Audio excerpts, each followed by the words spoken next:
দর্শক, আজ থেকে টিসিবির জুন মাসের পণ্য বিক্রি কার্যক্রম শুরু হয়েছে। এ বিষয়ে আরো খবর জানাতে মিরপুর থেকে আমাদের সাথে সরাসরি যুক্ত হয়েছেন সহকর্মী রিয়াজ সুমন। এবং রিয়াজের কাছ থেকে জেনে নিতে চাইবো, এবার কতজন পাচ্ছেন টিসিবির এই পণ্য এবং উপকারভোগীরা কি বলছেন, জানাবেন।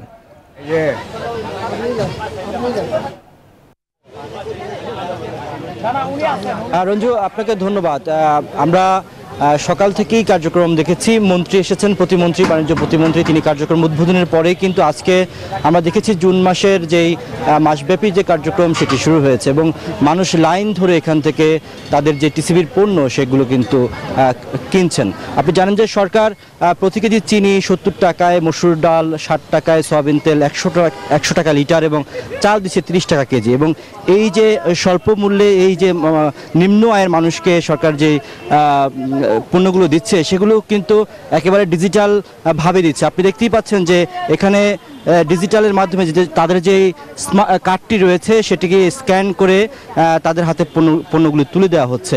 উপকারভোগী যারা আছেন তারাও কিন্তু এই বিষয়টিকে খুব আন্তরিকতার সাথে গ্রহণ করেছেন। তারা বলছেন যে আসলে এই পণ্য সব মানুষের মাঝে বিতরণ করার জন্য সরকার যে উদ্যোগটি নিয়েছে সেটি খুবই ভালো, কারণ একই পরিবার বারবার যাতে পণ্য নিতে না পারে সেই জন্যই কিন্তু ডিজিটালের এই প্রযুক্তিটি সরকার গ্রহণ করেছে।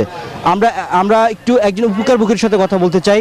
এই যে সরকার চাল দিচ্ছে বা পণ্য দিচ্ছে, কেমন বিষয়টা? হ্যাঁ, অনেক সুন্দর, অনেক ভালো, আমাদের জন্য, গরিবের জন্য অনেক উপকার হয়েছে। আল্লাহ আপনার।